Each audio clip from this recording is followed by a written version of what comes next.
देखे चाहिँ हामी चाहिँ यसो बाहिर खाना खाएर घर फर्किँदै गाइज एन्ड भिजिट। अब चाहिँ हामी घर जाँदैछौँ। यस्तो गाउँमा छ हाम्रो घर,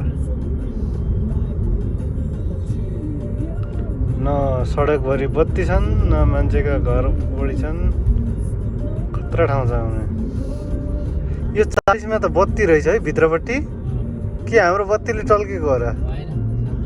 ए बत्ती नै स्पिड लिमिट कसरी हेर्नु त मान्छेले बुझ्दैन नि पिटिटी लिमिट खोइ भने छैन खोइ लिमिट ल